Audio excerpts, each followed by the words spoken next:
Hello and welcome to this Canoe Show special at the Devizes to Westminster Race 2019. Now, a week may be a long time in politics, but 2 years is a gaping void in the life of the flatwater paddler. And it's been that long since any of the competitors actually reached Westminster.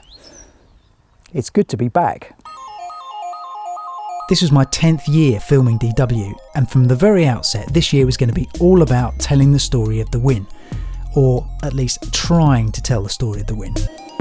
I'd been contacted by Keith Moule and Tom Sharpe in mid-March, asking if I'd be interested in following them, which I was, and they were planning for all opportunities, including a potential crack at the course record, and well, you can't turn your back on that, can you?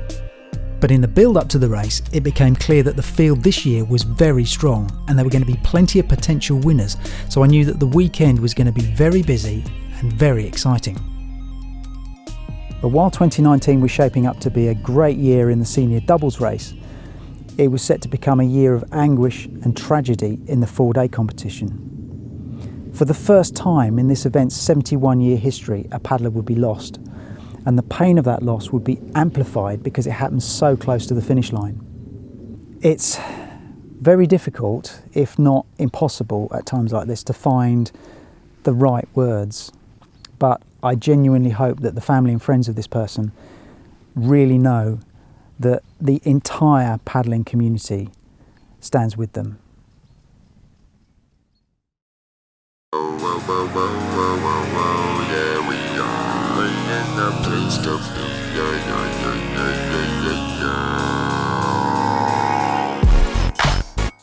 With the sun out, it felt like DW 2019 was going to be a really good vintage. As well as the tantalisingly strong field at the top end of the senior doubles, there was a strong international showing too. Well, we got our new crew all the way from sunny Denmark. Cold Denmark. Cold Denmark. But it was cold and sunny. Yeah. So Denmark, why are you aiming for a particular time? Yeah, 21. 21. So is it important to you to beat the 21? No. Just asking. This part of the day undoubtedly belongs to the expansive menagerie of have-a-go heroes, the very people who truly make DW what it is.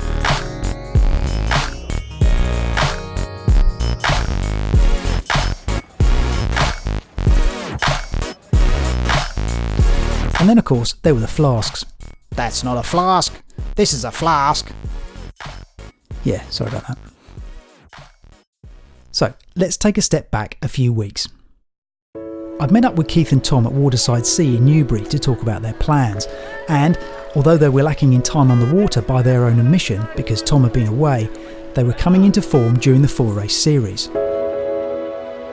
Their plan was first to win, and then, if they were able to stay on target time, to try and beat the course record. 2019 was the 40th anniversary of the record being set, and as I'd filmed Brian Greenham and Tim Cornish back in 2009 on my first trip, when they regrouped to take part to mark the 30th anniversary, this was a story I just couldn't pass up. If there's one thing that I'd love to do, it's to capture the moment the record's broken. You could say it's become a bit of an obsession.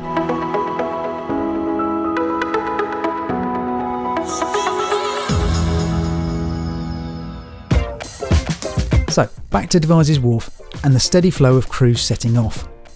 There were Canadians and Canadians, world champions trying to figure out how to work a camera, and our Danish friends had decided they'd hung around long enough and it was time to get it on. Now this year I wasn't going to be able to do my normal thing and mooch up and down the canal filming all the crews just taking on their own challenge, and that made me sad, because it's what I love most about filming this race. But I did have a bit of spare time to head up to Savernake and grab a few shots of the smiling faces of people who clearly had no idea of the suffering that lay ahead of them. And this lifted my spirits.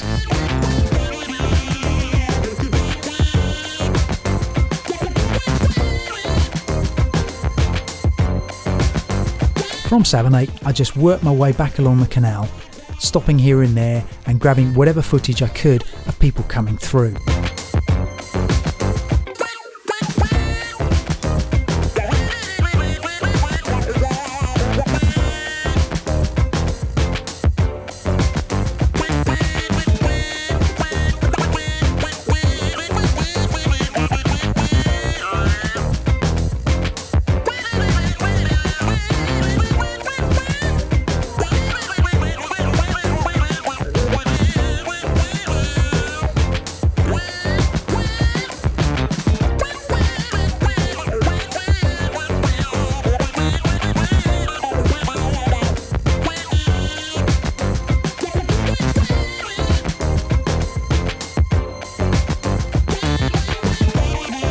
And when I got back to the wharf, it was getting a bit thin on the ground, and frankly, the organisers were letting themselves go a bit. Despite the fact that the place was deserted, this can be the most fascinating part of the day. There were just 3 boats left in the mix, and they were all boats predicted to be contenders for the win. The big question was, who would blink first? The feed bags were ready, the dogs and their masters were all chilled, and the duct tape was being liberally applied to all available surfaces.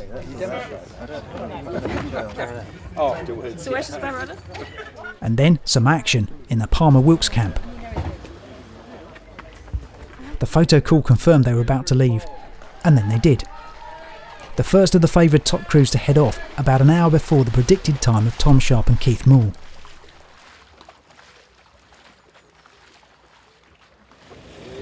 There's nothing like the departure of a top team to reinvigorate the conversation. So you think you guys are going to break? They're thinking of 17 anyway. We reckon an hour and a half penalty for Keith and Tom. Yeah, we're going too slowly. Can you give us a little, please? 319. One other crew still at Devizes was Lloyd Turner and Matthew Harris of 23rd Salisbury Scout Group. They were going for the second tide, having made a judgment about the weather, and would reach Westminster at nearly 9 p.m. the following day. That's just under 30 hours of paddling.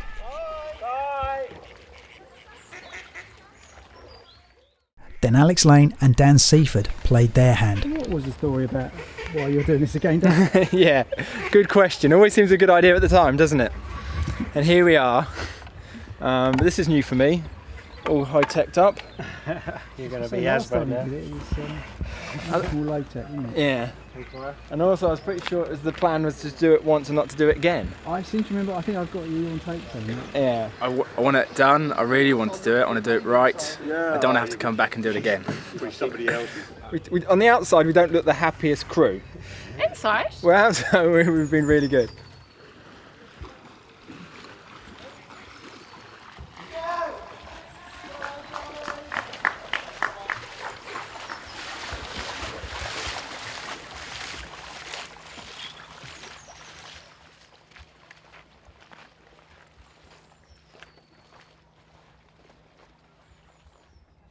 And then there was one.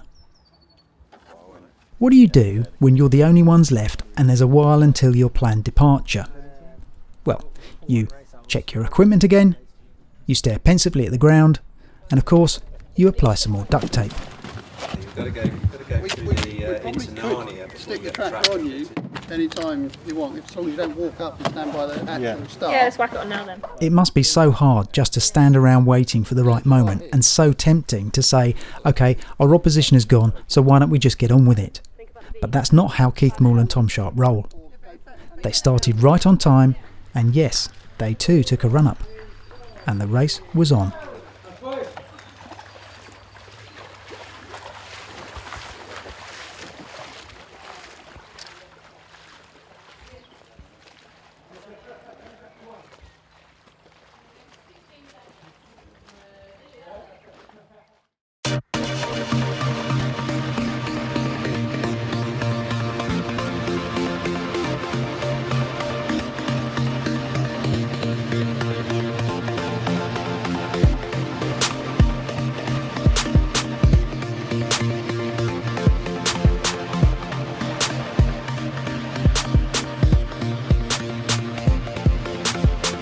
Because Dan Palmer and Peter Wilkes had left an hour earlier, I needed to get up the road to try and get some shots of them, so I went straight to Pewsey.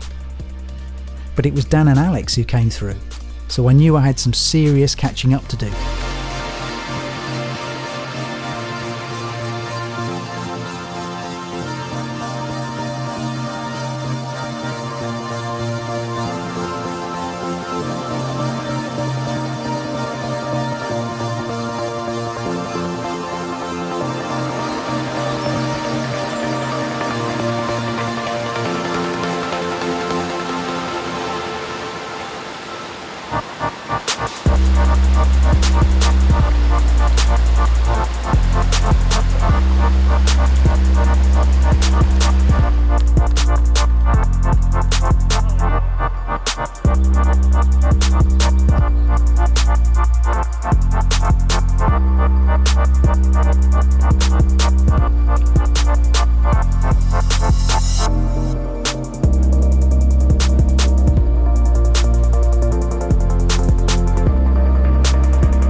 I've had to drive all the way practically to Great Bedwin to catch up with Palmer and Wilkes.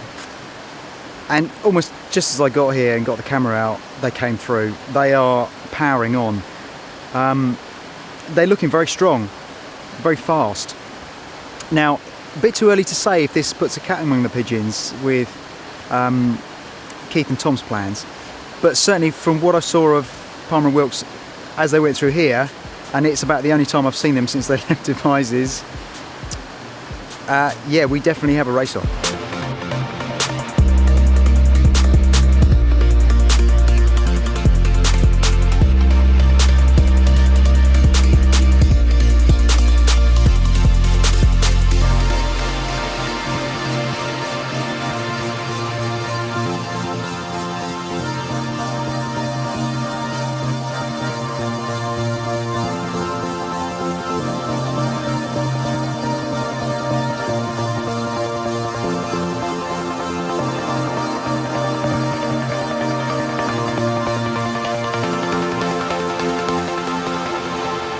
I don't know, it's a bit hard to tell when you're actually just kind of running with a camera trying to keep up.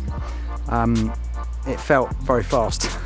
In the past, when I've filmed fast crews, I've kind of just filmed the race and been in the right place to catch the fast crews as they come through. I've not chased a bunch of fast crews before. Filming Ben and Ivan was different because that was a single crew. There was literally just one thing to film, and it wasn't really too much of an issue whether I caught anybody else because it seemed kind of irrelevant to the story at the time. Whereas this occasion, I'm trying to get the story of the win. But at this stage in the game, I don't know who is going to win. No one knows who's going to win. Not even the paddlers themselves know who's going to feel good enough to get all the way to the end, let alone in a good time. So all you can do is take things in the moment, and that moment, as Alex and Dan came through, felt very good.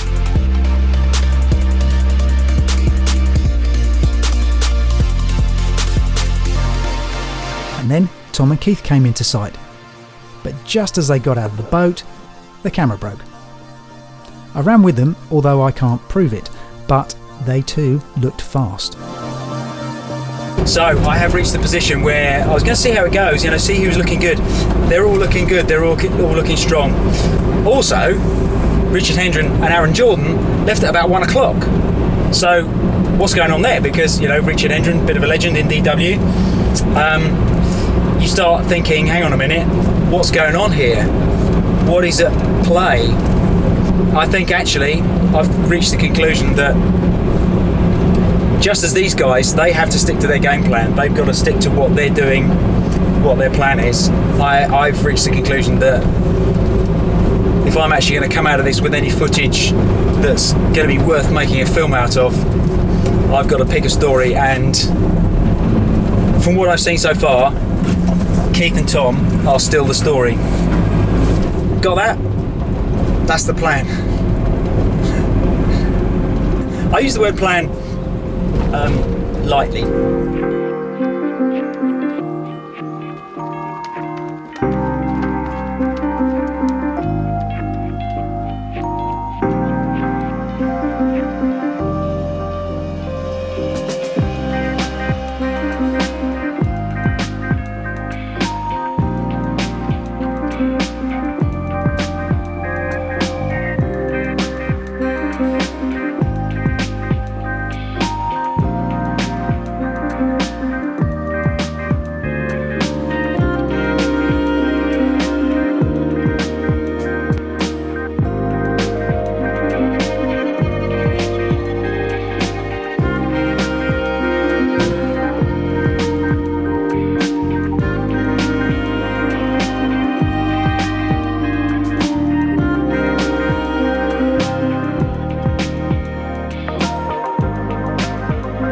It's hard to overstate the significance of Newbury for many of the crews, as it represents the limit of their paddling in the run-up to DW. From here on in, it's all new miles. Most will take the opportunity for a break and to get some proper food in them. More often than not, the favourites use the portage on the other side of town to take on food and add some layers. to avoid stopping twice, and it looked like Alex and Dan had done this as they came through the wharf, as they were all ready for the evening ahead.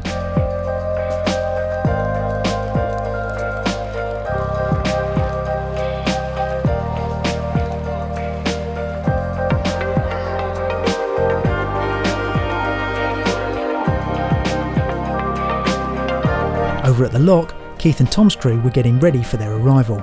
The drill here, they're going to do add on some kit, and then while they're adding on some more clothing, we'll give them some more food, give them some more juice, and they'll carry on. That's the plan, but we're just not sure what kit they're going to put on at this point. So we'll hopefully... Exactly, so we've laid it all out for them. What can I tempt you with for the night?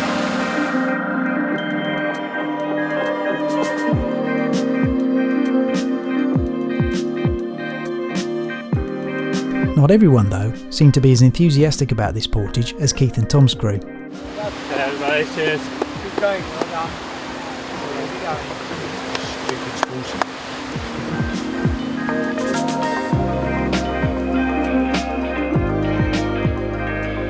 And then the boys came in and the highly drilled pit stop began.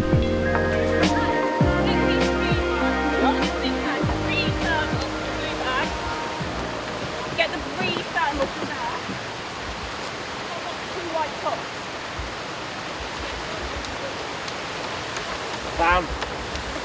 Black ring top. What do you want, Tom? Yellow 2 white tops. 2 white. Make sure they're the right way out.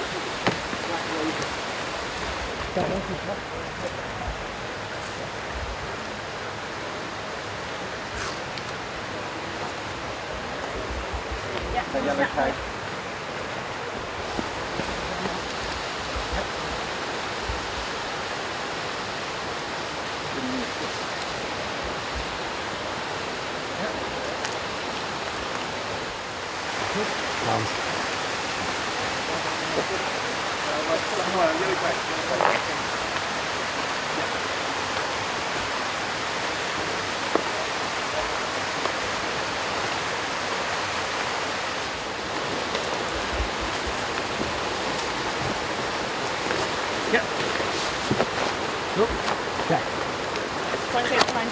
Okay, hang on.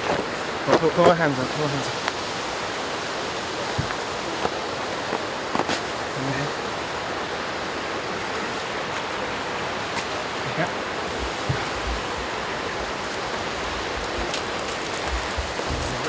Look. I can't drink that other shit. Yeah, it's Okay, cool. Yeah, food. Food.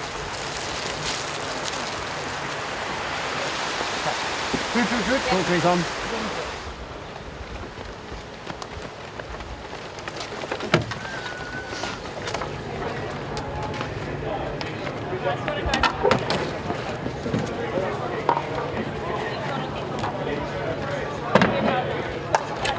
Do you want the big light? Yeah. Nice one, guys.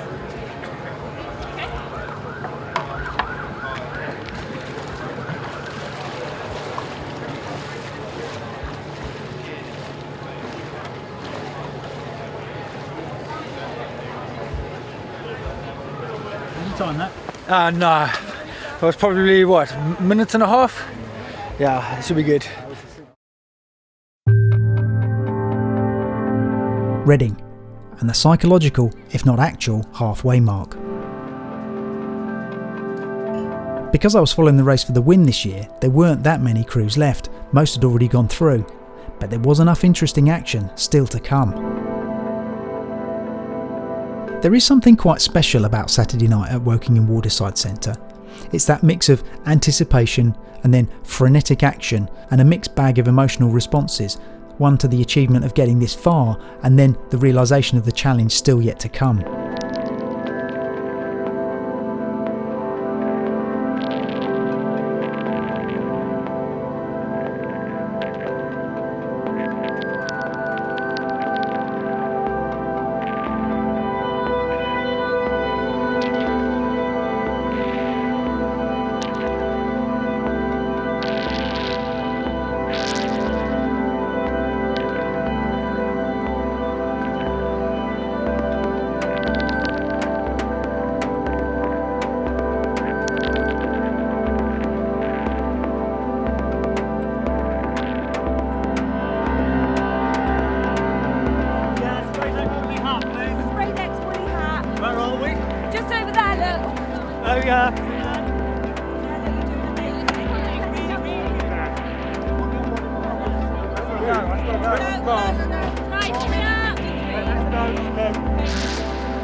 Now, I'd had a tip-off from Tom Sharpe that he and Keith would be going straight through the compulsory portage at Reading, so I positioned myself at the put-in, ready to catch the run-through in one shot. But I was caught rather off guard. This didn't look to me like a change of plan. It looked worse.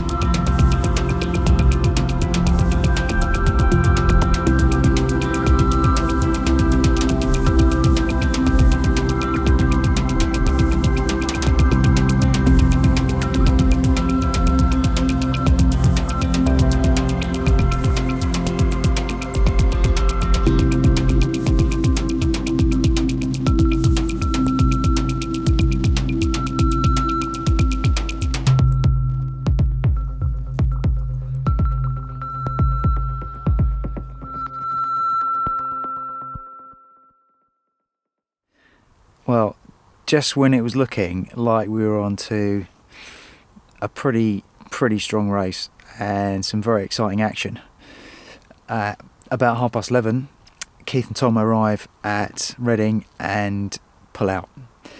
Keith has been having trouble breathing. I think he had a virus before the race, or he's been ill. Something wasn't right, and contrary to their performance to this point, it seems like he's been suffering quite badly, and was really struggling to breathe. Tom was saying that he's actually been struggling for quite some time.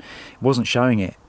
Certainly didn't notice at Newbury where they did their kit change, but he's just been really struggling on this stretch from Newbury to Reading. So now the race has just been blown wide open.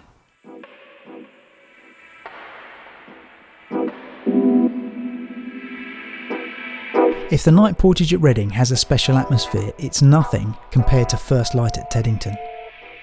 But as I arrived, I heard that Dan Palmer and Peter Wilkes had withdrawn through sickness, so now it was a question of how Alex and Dan were doing and whether they were in the lead.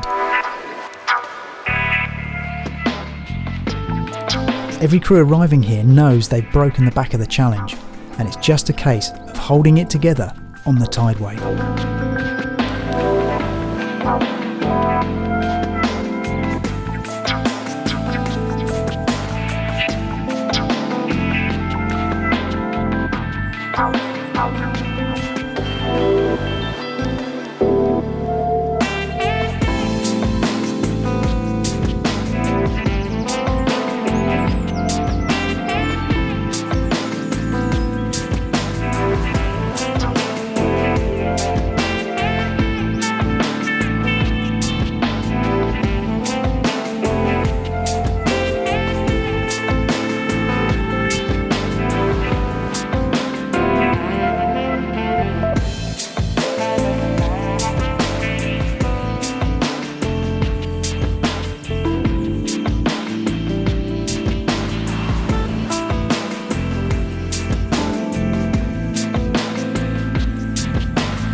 I got my first sight of Richard Hendren and Aaron Jordan, who'd left at lunchtime the day before, and while they did look bushed, they still looked pretty strong.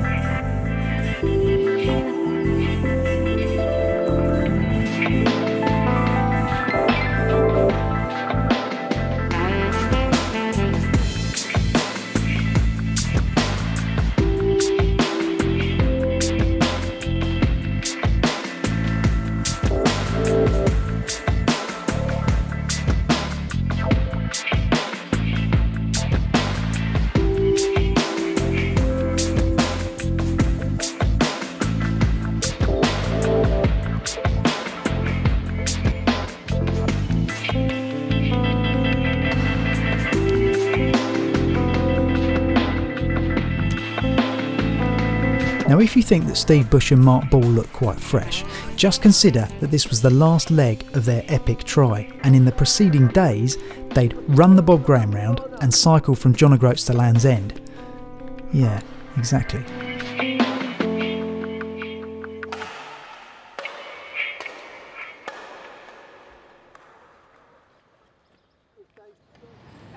Then Alex and Dan came in, and the time projection had them in first place. Having filmed Dan 10 years ago on my first DW trip, when he and Owen Peake won, I watched him carefully to see how he looked compared to 2009, and I have to say, he looked fine to me, as did Alex. They didn't stick around for long though, which again suggested to me that they were both feeling good.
So after travelling more than 1,000 miles in 6 days, Steve Bush and Mark Ball came in to complete their epic try. And then it was Alex and Dan, 2019 Devizes to Westminster Senior Doubles Champions. I'd started this film hoping that I might get to film the record being broken, but the final outcome was equally special. Alex became the second woman to win the senior doubles race, and with Dan alongside her, it creates a rather spooky partial repeat outcome of that first race I filmed 10 years ago. You know, this race brings out the best in everyone who takes part, but if you need a lesson in not giving up, well, I give you Rob Gibson and Tom Sater.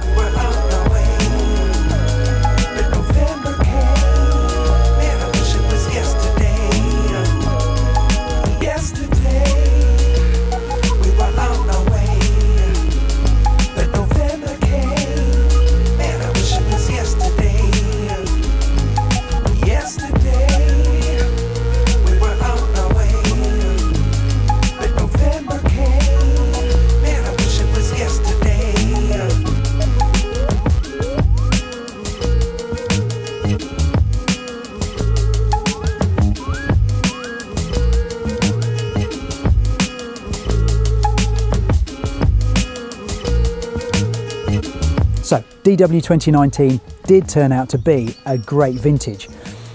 I guess experience should have taught us that no plan survives contact, and it was exactly the same for me, as Dan kindly reminded me. Roger, mate, you backed the wrong crew again. But you know, isn't that the beauty of this great race? All you can do is shape your plan and hope that it pays off. But of course, if it doesn't, there's always next year. Yesterday.